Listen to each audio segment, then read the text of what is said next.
갈라디아서 4장 21절에서 5장 1절까지의 말씀입니다. 내게 말하라. 율법 아래에 있고자 하는 자들아, 율법을 듣지 못하였느냐?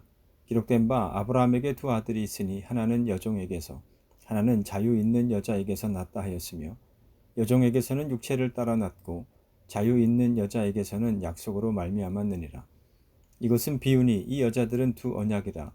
하나는 신의 산으로부터 종을 낳은 자니 곧 하갈이라. 이 하갈은 아라비아에 있는 신의 산으로서 지금 있는 예루살렘과 같은 곳이니 그가 그 자녀들과 더불어 종 노릇하고, 오직 위에 있는 예루살렘은 자유자니 곧 우리 어머니라. 기록된 바 잉태하지 못한 자여 즐거워하라. 산고를 모르는 자여 소리질러 외치라. 이는 홀로 사는 자의 자녀가 남편 있는 자의 자녀보다 많음이라 하였으니, 형제들아 너희는 이삭과 같이 약속의 자녀라. 그러나 그때의 육체를 따라 난 자가 성령을 따라 난 자를 박해한 것 같이 이제도 그러하도다. 그러나 성경이 무엇을 말하느냐? 여종과 그 아들을 내쫓으라. 여종의 아들이 자유 있는 여자의 아들과 더불어 유업을 얻지 못하리라 하였느니라. 그런즉 형제들아, 우리는 여종의 자녀가 아니요 자유 있는 여자의 자녀니라. 그리스도께서 우리를 자유롭게 하려고 자유를 주셨으니 그러므로 굳건하게 서서 다시는 종의 멍에를 매지 말라. 아브라함의 이야기는 창세기 6장 이하에 기록된 노아의 이야기와 비슷한 점이 있습니다. 그 가운데 하나가 성경이 노아의 500세 이전의 삶에 대해서는 관심을 기울이지 않고 다만 500세 이후의 삶에 대해서 관심을 갖고 기록하고 있는 것처럼, 성경은 75세 이전의 아브라함이 아닌 75세 이후의 아브라함의 삶에 대해서만 주목하고 있다는 점입니다. 눈여겨보아야 할 것은 성경이 노아를 주목하기 시작한 때가 다름 아닌 하나님께서 이 세상에 죄악이 만연함을 보시고 땅과 함께 그 모든 사람을 멸하실 것을 말씀하시면서 노아에게는 방주를 만들라는 말씀과 함께 혈육 있는 모든 생물을 각기 암수 한 상씩 방주로 이끌어들여서 노아와 그의 가족들과 함께 생명을 보존하게 할 것을 말씀하셨는데, 이때 노아가 하나님이 자기에게 명하신 대로 다 준행한 때로부터 성경은 노아의 행적에 대해 관심을 갖고 기술하고 있다는 사실입니다. 이는 아브라함의 경우 또한 마찬가지인데요. 아브라함의 이름이 비록 창세기 11장 끝부분에서부터 언급되고 있기는 하지만 아브라함에 대한 본격적인 이야기가 시작되는 것은 창세기 12장부터입니다. 즉 하나님께서 아브라함에게 너는 네가 살고 있는 땅과 네가 난 곳과 너의 아버지의 집을 떠나서 내가 보여주는 땅으로 가라는 말씀을 주시면서, 하나님께서 아브라함으로 큰 민족이 되게 하시고 복을 주어서 아브라함의 이름을 크게 떨치게 하시며 그로 복의 근원이 되게 하시겠다는 약속을 하셨을 때, 아브라함이 그러한 하나님의 말씀을 따라 길을 떠나면서부터라는 것인데요. 바로 하나님의 말씀에 노아와 아브라함이 믿음으로 반응하며 행동하기 시작한 때로부터 성경은 두 사람의 삶에 대해 깊은 관심을 갖고 조명해 나가고 있다는 의미입니다. 창세기 12장 1절로부터 3절 말씀을 읽어보도록 하겠습니다. 여호와께서 아브라함에게 이르시되 너는 너의 고향과 친척과 아버지의 집을 떠나 내가 네게 보여줄 땅으로 가라. 내가 너로 큰 민족을 이루고 네게 복을 주어 네 이름을 창대하게 하리니 너는 복이 될지라. 너를 축복하는 자에게는 내가 복을 내리고 너를 저주하는 자에게는 내가 저주하리니 땅의 모든 족속이 너로 말미암아 복을 얻을 것이라 하신지라. 함께 읽은 말씀은 하나님께서 아브라함에게 떠나라고 말씀하시는 것으로 이야기가 시작되고 있는데요. 이때 아브라함을 향한 하나님의 명령은 아브라함이 전에 알지 못했던 삶으로의 초대였습니다. 앞서도 잠시 언급하였던 것처럼 하나님은 아브라함에게 너의 땅과 너의 친척들 그리고 너의 아버지의 집에서 떠날 것을 말씀하시면서 이러한 하나님의 말씀을 믿고 그에게 순종하면 네 가지 복을 주시겠다고 약속하셨는데요. 그 첫 번째는 큰 민족이었습니다. 큰 민족이란 땅을 차지하는 것을 전제로 하는데, 중요한 것은 이러한 것을 아브라함이 당장에 받게 되는 것은 아니라는 사실입니다. 그리고 두 번째 복은 단순히 내가 네게 복을 주겠다는 하나님의 말씀이었는데요. 창세기에서 말하고 있는 복이 자식과 재물 등 크게 두 가지임을 생각해 보면 이미 큰 민족에 대한 약속이 주어졌기 때문에 이 말씀이 가리키는 것은 바로 재물이라 할 수 있을 것입니다. 실제로 창세기 26장에 기록된 말씀을 보면 아브라함의 아들 이삭은 많은 재물을 누리게 되는데요. 성경은 이 모든 것이 여호와의 축복임을 강조하고 있음을 보게 됩니다. 그리고 세 번째 축복은 이름을 창대하게 해주시겠다는 것이었습니다. 이는 아브라함의 영향력이 시대와 장소를 초월하여 세상에 두루두루 퍼질 것을 뜻하는 말씀이라 할 수 있는데요. 창세기 11장에서 바벨탑을 쌓았던 사람들이 바로 자신들의 이름을 남기기 위해 무모한 일을 벌였었는데, 그들이 하나님의 말씀을 거역하면서까지 추구하여서 갖고자 했던 그 명예를 지금 하나님께서 아브라함에게 주시겠다 말씀하시고 있는 것입니다. 그리고 네 번째 축복은 복의 근원이 되게 하시겠다는 것이었습니다. 2절 말씀에서 너는 복이 될지라는 말씀은 문법적으로 명령문이라 할 수 있는데요. 달리 표현하면 너는 복의 근원이 되라는 뜻입니다. 그렇다면 아브라함은 어떻게 복의 근원이 될 수 있을까요? 이에 대해 성경은 3절 말씀에서 더 구체적으로 설명하고 있는데, 누구든지 아브라함을 축복하는 자는 하나님께로부터 복을 받을 것이요 아브라함을 저주하는 자는 하나님께 저주를 받을 것이라는 말씀입니다. 뿐만 아니라 하나님께서는 아브라함에게 땅의 모든 족속이 너로 말미암아 복을 얻을 것이라고 말씀하고 있는데요. 이는 하나님의 말씀에 대한 아브라함의 믿음과 그에 따른 순종이 단순히 개인적인 차원에서의 일로 끝나는 것이 아니라 온 열방에게 영향을 미치는 일이 될 것이라는 의미라 할 수 있습니다. 중요한 것은 이 모든 하나님의 축복은 하나님께서 아브라함에게 이르신 말씀과 같이 아브라함이 고향과 친척과 아버지의 집을 떠나 하나님께서 보여줄 땅으로 갈 때에 이 모든 것을 주시겠다는 하나님의 말씀을 믿고 순종할 때에야 주어지게 된다는 사실입니다. 이는 하나님의 약속이 이루어지기 위해서는 하나님을 신뢰함이 있어야 하고 그 말씀하심에 대한 믿음과 그에 따른 순종이 있어야 한다는 의미인데요. 믿음이 곧 하나님의 언약이 이루어지기 위한 출발점이며 시작점이 된다는 것을 의미합니다. 이러한 가운데 창세기 15장 6절에 기록된 것처럼 아브라함이 여호와를 믿으니 여호와께서 이를 그의 의로 여기시고 라는 말씀은 하나님의 약속의 말씀을 받은 아브라함이 앞으로 어떠한 삶을 살아가야 하는지를 잘 나타내 보여주고 있는데요. 하나님께서는 분명 창세기 12장에서도 그렇고 15장에 기록된 말씀을 통해서도 아브라함에게 하늘의 별들처럼 많은 자손을 주실 것을 약속하셨습니다. 그러나 이처럼 하나님의 거듭된 약속에도 불구하고 여전히 자식이 없는 상황은 아브라함이나 사레 모두에게 무척이나 힘든 상황이었음을 창세기 16장은 말씀합니다. 이는 히브리인들에게 있어서 아이를 갖지 못한다는 것이 단순히 신체적 결함으로 받아들여지기보다는 하나님으로부터 저주를 받은 것으로 여겨졌기 때문이기도 했을 텐데요. 이때 사레는 여호와께서 자신의 출산을 허락하지 않으셨음을 아브라함에게 말합니다. 여기에는 자신이 아이를 갖지 못하게 된 것이 하나님께 속한 이름을 말하는 것이기도 하지만 한편으로는 하나님을 향한 원망하는 마음이 담겨져 있는 말이기도 한데요. 또 다른 측면에서는 사레 자신이 앞으로 하려고 하는 일의 책임이 근본적으로는 하나님께 있음을 주장하는 말이기도 합니다. 그리고 사레가 아브라함에게 제안한 것이 바로 자신의 애굽 여종 하갈을 남편 아브라함에게 첩으로 주어서 그로 하여금 자녀를 얻고자 하는 것이었음을 성경은 말씀합니다. 그리고 이어지는 말씀을 보면 사레가 제시하고 있는 요구와 방법이 어떠한 의미를 지닌 것인지 분명히 알고서도 아브라함이 이에 응하였음을 알 수 있는데요. 이는 이때의 아브라함이 자신의 아내 사레가 행하고자 하는 방법이 하나님의 뜻과 계획에 상반되는 철저히 인간적인 방법임을 알면서도 그러한 사레의 계획에 한마디의 반론도 제기하지 않은 채 그냥 수락한 것이라는 의미입니다. 이러한 아브라함과 사레의 모습은 하나님께서 행하신 약속의 본질에는 관심이 없고 그저 그 성취의 방법에만 몰두하고 있는 아브라함과 사레의 모습이라 할 수 있는데요. 이처럼 하나님의 뜻을 인간적인 방법으로 성취해 보려고 하는 것은 자신의 방법으로 하나님을 대신할 수 있을 것이라고 믿는 어리석은 행동이며 또한 하나님 앞에서의 교만이기도 할 것입니다. 그런데 이어지는 말씀을 보면 아브라함이 자신의 아내 사레의 말을 듣고 그렇게 행한 것이 그들이 가나안 땅에 거주한 지 10년 후라는 사실을 보여주고 있습니다. 사실 10년이라는 시간은 누군가에게는 짧은 시간일 수도 있지만 또 다른 누군가에게는 무척이나 긴 시간으로 느껴질 수도 있는 시간인데요.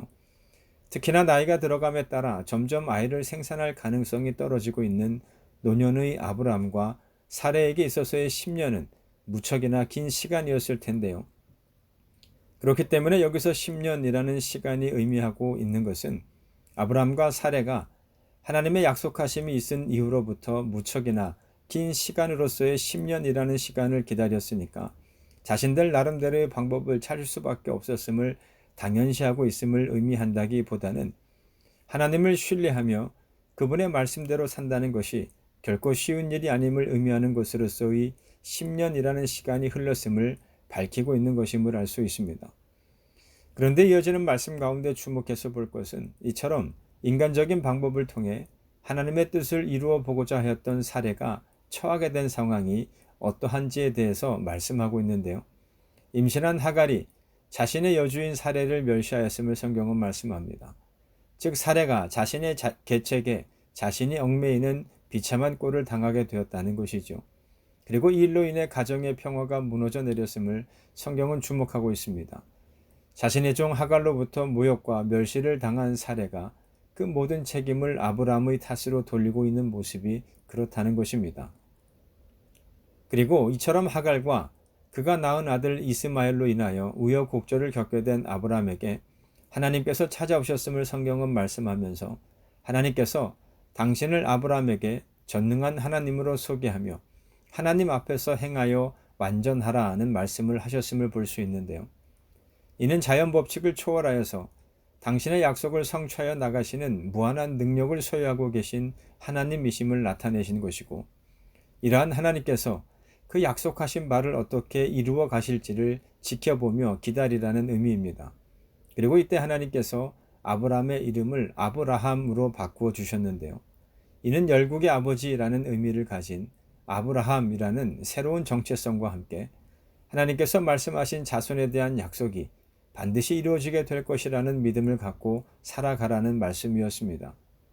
그렇게 살아가는 것이 곧 하나님 앞에서 행하여 완전하게 살아가는 모습이 된다는 의미인데요. 이러한 가운데 하나님께서 지켜 행할 것으로 말씀하신 것이 곧 언약의 징표로서의 할례임을 성경은 말씀하고 있습니다.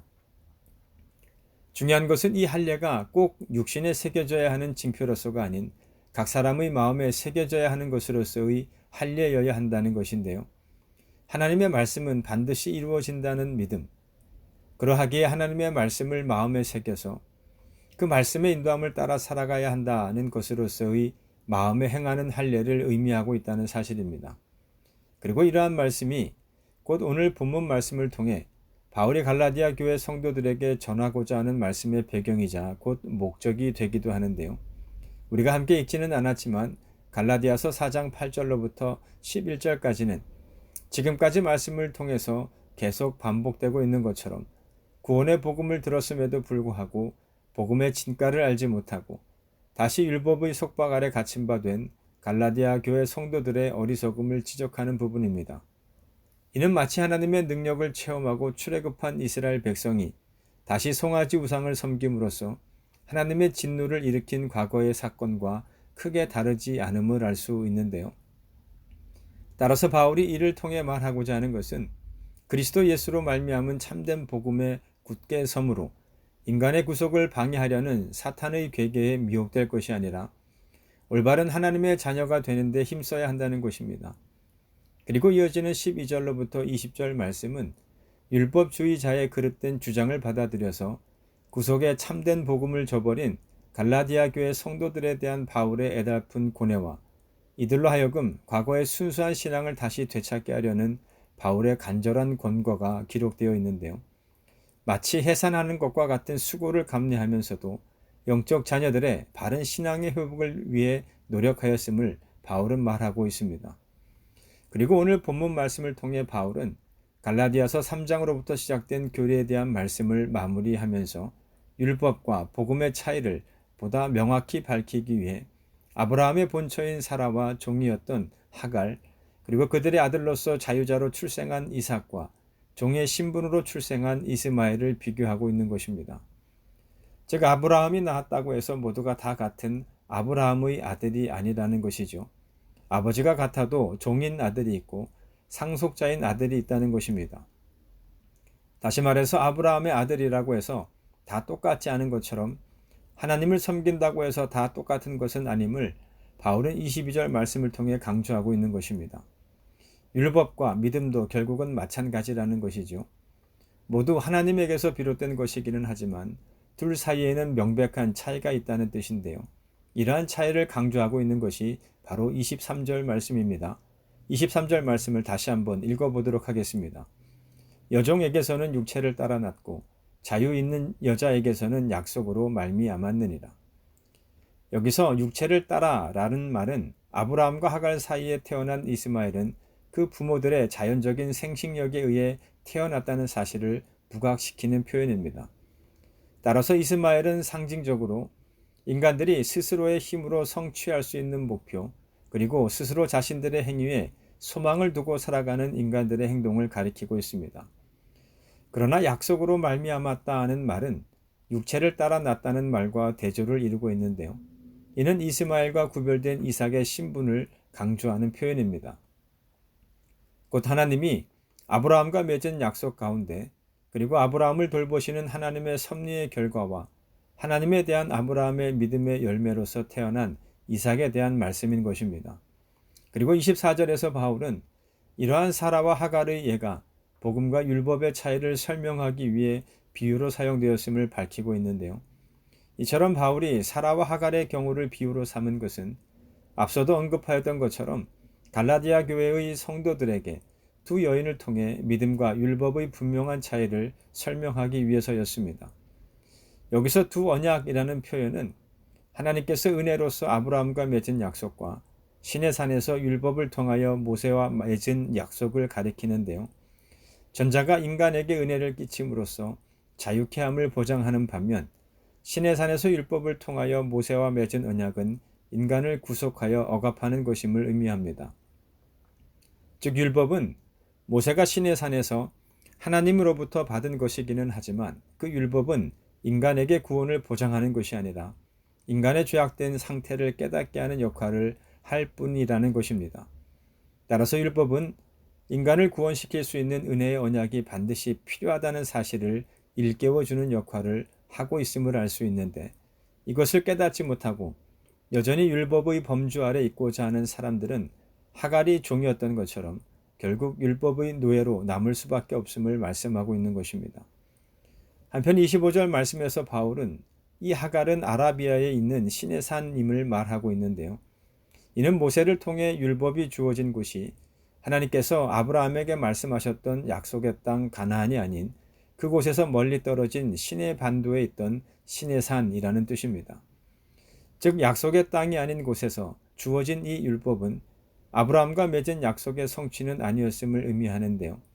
여기서 하갈을 신의 산에 비유하고 있는 것은 결국 약속의 땅이 아니었던 신의 산과 같이 계집종의 신분을 벗어날 수 없는 하갈의 신분적 위치, 다시 말해서 언약의 궁극적 성취를 이룰 수 없는 율법의 한계를 부각시키기 위한 것임을 알 수 있습니다. 또한 바울은 25절 하반절에 기록된 말씀을 통해 성전이 있고 그 성전을 중심으로 제사가 진행되던 예루살렘을 율법으로 상징화하고 있는데요. 이 또한 인간을 억압하는 율법과 인간을 자유케 하는 믿음의 차이를 대조하여서 설명하기 위한 것이라 할 수 있습니다. 반면에 26절에 등장하고 있는 위에 있는 예루살렘은 하갈과 동일시되는 지금 있는 예루살렘, 즉 율법 아래 있어 그것의 종 노릇하는 땅에 있는 예루살렘과 대조되는 것으로서 이는 율법의 올무에서 벗어나 자유함을 누리는 하늘의 예루살렘 또는 요한계시록 21장 2절에서 말씀하고 있는 새 예루살렘을 가리키고 있는데요. 이 예루살렘은 하나님께서 아브라함과 맺은 언약의 중보자로서 그리고 성취자로서 오신 예수 그리스도를 통해 들어갈 수 있는 곳으로서 그곳에 거하는 사람은 더 이상 율법 아래 있지 않고 믿음으로 거듭난 자유인임을 성경은 말씀합니다. 즉 이삭이 아브라함의 인간적인 지혜와 능력으로 태어난 것이 아닌 것처럼 내 능력과 내 땀과 수고와 희생으로 나타난 열매는 이삭이 아님을 바울은 말씀합니다. 그것은 이스마엘이라는 것인데요. 이는 우리들이 맺어야 할 열매가 내 의의 열매가 아닌 내주하시는 성령의 능력으로 맺어지는 성령의 열매이어야 함을 의미합니다. 바로 이것이 율법과 복음의 결정적인 차이가 된다는 것인데요. 하나님의 은총과 능력으로 살아가는지 아니면 내 의지와 내 힘과 결단으로 살아가는지에 따라 다른 열매를 맺게 됨을 바울은 말씀합니다. 그리고 마지막으로 바울은 두 아들의 운명에 대해서 언급하고 있는데요. 내 의의 열매로서의 이스마엘은 결국 쫓겨날 수밖에 없음을 말씀합니다. 물론 이스마엘도 아브라함의 아들이었기에 하나님께서는 그에게도 한 민족을 이루게 하시겠다는 말씀을 주셨지만 잊지 말아야 할 것은 이삭에게 주어지는 영적인 복, 영원하고 신령한 복은 받아 누릴 수 없다는 사실입니다. 이는 오늘이라고 해서 달라질 것은 없습니다. 성경은 우리가 하나님께로 나아갈 수 있는 방법이 오직 예수 그리스도를 영접하고 그로 말미암아 나아가는 것 말고는 다른 방법이 없음을 말씀합니다. 인간적인 방법을 통하여서 우리가 결코 하나님께로 나아갈 수 없다는 것인데요. 따라서 성령의 인도하심을 따라 순종함으로 하나님께 모든 것을 맡기고 의뢰하는 자의 삶을 살아가는 것이 중요합니다. 우리가 하나님의 능력으로 행하고 하나님께 모든 것을 의뢰하며 신뢰하는 자의 삶을 살아갈 때 우리 모두는 자유 있는 여인의 아들로서 하나님의 백성이요 하나님의 자녀로서의 삶을 살아가게 된다는 것이죠. 그러나 내 의와 능력과 같이 인간적인 방법에 기대며 그것을 따르는 삶을 살아갈 때 우리는 종의 아들이 될 수밖에 없고 하나님이 약속하신 바 그 유업을 얻을 수 없음을 성경은 말씀합니다. 그렇다면 오늘 이 자리에 함께하고 계신 여러분 모두는 과연 누구의 자녀이신가요? 여정 하갈에게 속한 자이십니까? 아니면 이삭과 같이 약속의 자녀로서의 삶을 살아가시는 자들이신가요? 우리 마지막으로 5장 1절 말씀을 다시 한번 읽어보도록 하겠습니다. 그리스도께서 우리를 자유롭게 하려고 자유를 주셨으니 그러므로 굳건하게 서서 다시는 종의 멍에를 매지 말라. 예수님께서는 바리새인들과 서기관들이 강조하는 그 수많은 율법의 멍에를 매지 말고 나의 멍에를 매고 내게 배울 것을 말씀하셨습니다. 바라기는 오늘 이 자리에 함께한 우리 모두가 예수님의 멍에를 매고 예수님께 배움으로 주님이 우리에게 주시는 진정한 안식과 마음의 쉼을 누리며 하나님의 백성이요 자녀로서의 삶을 살아가는 자들이 되기를 바랍니다. 그리고 그러한 삶을 통해 세상을 선도하며 세상을 변화시키며 예수 그리스도의 승리하심을 힘입어 세상과 맞서 싸움으로 이 땅 가운데 하나님의 뜻이 이루어짐을 위해 귀히 쓰임 받는 자들이 되기를 주님의 이름으로 축원합니다.